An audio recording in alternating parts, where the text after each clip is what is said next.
사상 초유의 치안감 인사 번복 사태, 그야말로 해프닝이었습니다. 이상민 행안부 장관이 주도한 경찰 통제 권고안이 발표된 당일이었는데요.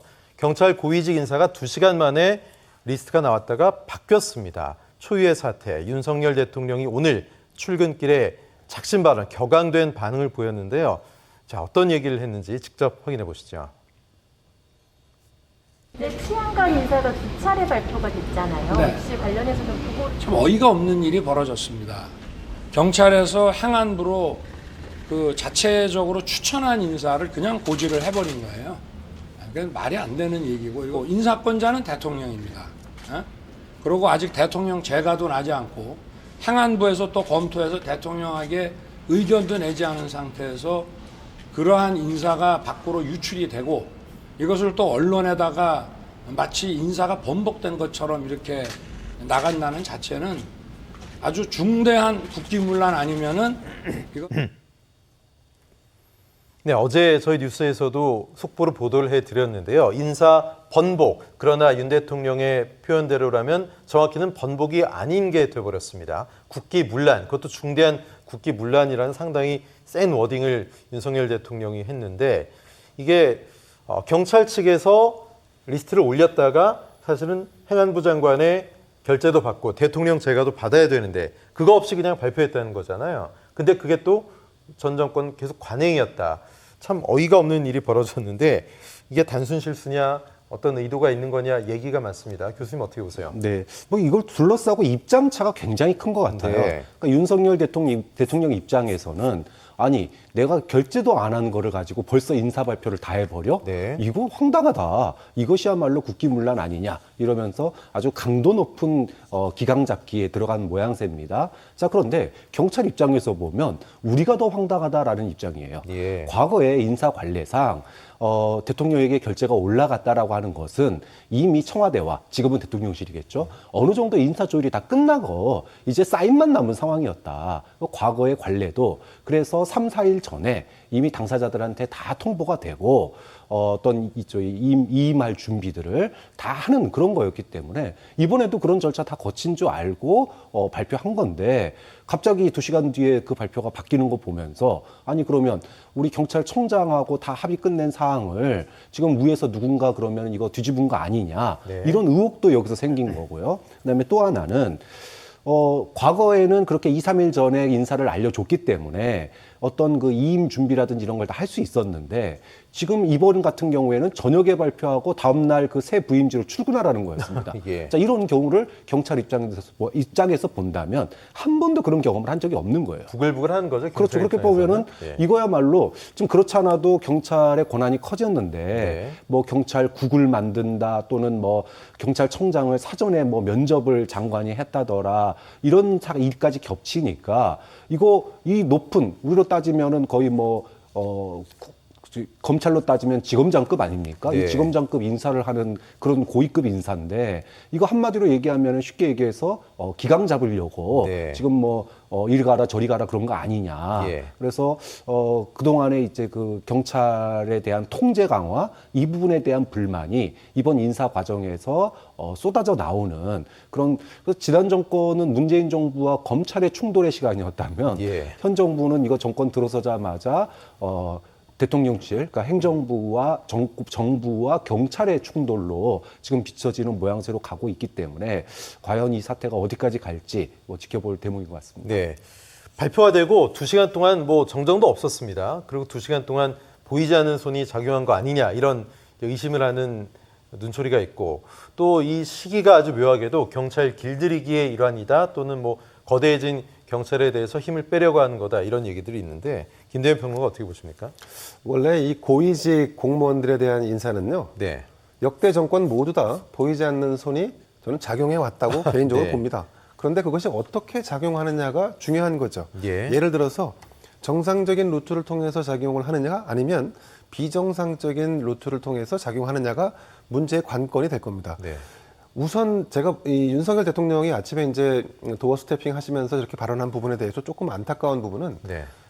경찰의 고위직을 인사를 하게 되면 그 고위직 인사는 적어도 대통령, 인사권자인 대통령실과 어떤 식으로든지 교감은 있습니다. 네. 사전에 논의를 한다. 그런데 그 논의 자체가 어떻게 결론이 났는지를 대통령도 잘 몰랐던 것 같고, 그리고 행안부라든가 경찰도 어떻게 캐치를 해야 되는 부분에 대해서 안테나가 과거 정권하고 좀 달랐다. 네. 다르게 작동했다라고 볼 수 있는데, 이건 좀 허술하고 약간 아마추어적 느낌을 가진 정권이다라고 하는 인상을 줄 가능성이 있습니다. 예. 그리고 이제 제가 좀 전에 말씀드린 것처럼 경찰의 인사는 말이죠. 정말 어마어마한 인사 민원이 쏟아집니다. 예. 그런데 이 민원이 이를테면 사전에 경찰 단계에서 행안부로 넘어가는 그 시점에서 여러 가지 뭐 압력과 뭐 청탁과 민원이 들어와서 결국 그 안이 행안부를 거쳐서 바로 토스돼서 발표를 한 것인지, 아니면 그냥 대통령까지 갔다가 대통령실에서 결재를 하려고 하는데 그 순간에 누군가가 안 된다. 왜? 지금 이 정권, 우리 정권에서 검수완박이 9월부터 시행되는데 여기 코딩이 필요하다. 코드 맞는 인사를 갖다 놓지 않으면 네. 경찰 통제가 어려워진다. 라고 해서 뒤집었거나 둘 중에 하나라고 저는 봅니다. 그런데 네. 차라리 후자면 낫습니다.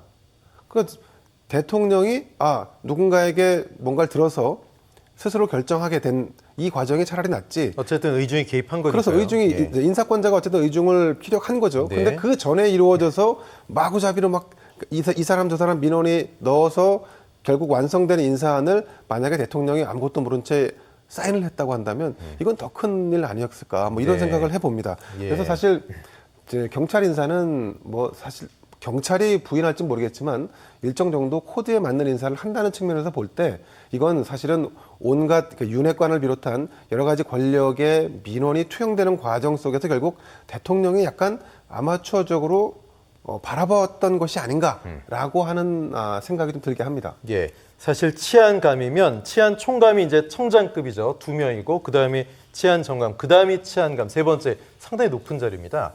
7명 인사가 뒤바뀐다. 이게 좀 선뜻 이해가 안 가는데 경찰 민심은 지금 뭐 부글부글합니다. 기름 부은 것 같습니다. 자, 경찰 내부에서는 익명으로 간이 배 밖으로 나온 게 아니면 어느 경찰이 오케이도 안 난 인사안을 내부에 공지하겠느냐. 통상 사나흘 전에는 내정자에게 알려주는데 일부러 이임식할 시간조차 안 주는 거다. 이렇게 얘기했습니다. 박찬환 교수님이 얘기했던 그런 부분인데요. 그리고 경찰 민심이 나쁜 데 대해서 또 세간의 의문에 대해서 윤 대통령도 입장을 내놨습니다. 함께 보실까요? 행안부 내에 경찰국이 신설되는 걸 두고 경찰 독립성이 좀 저해되는 것 아니냐, 내지는 과거를 회귀하는 거 아니냐라는 지적도 있습니다. 경찰보다 더 어떻게 보면 중립성과 독립성에 강하게 요구되는 검사 조직도 법무부에 검찰국을 두고 있습니다. 당연히 이 치안이나 경찰 사무를 맡고 있는 내각의 행안부가 거기에 대해서 필요한 뭐 지휘 통제나 이런 것들을 하고, 그리고 또 뭐 독립성이나 중립성이 요구되는 사무에 대해서는 그건 당연히 그 헌법이나 법률에 따라서 원칙에 따라서 아마 이루어지고. 네, 또 법과 원칙입니다. 과연 어떻게 윤 대통령이 앞으로 또 경찰과 국민과 소통해야 될지 모르겠습니다. 시간이 많지 않아서요. 짧게 좀 말씀해 주시죠.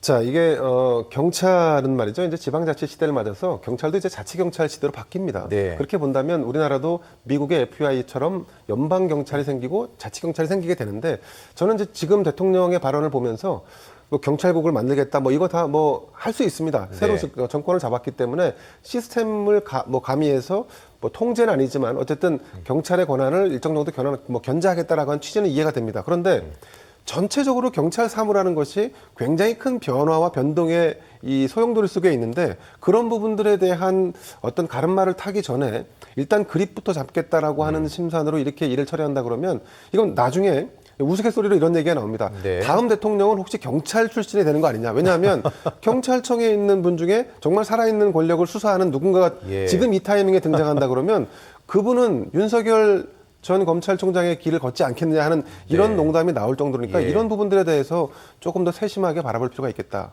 생각이 듭니다. 예, 민주당도 지금 난립니다. 당 차원에서 뭐 이상민 장관 탄핵해야 된다 이런 얘기도 있거든요. 짧게 부탁드릴게요. 저는 결자 해지가 민주당이 해야 될 일이라고 봅니다. 네. 이상민 장관에 대해서 탄핵하는 여부는 둘째 문제고요. 네.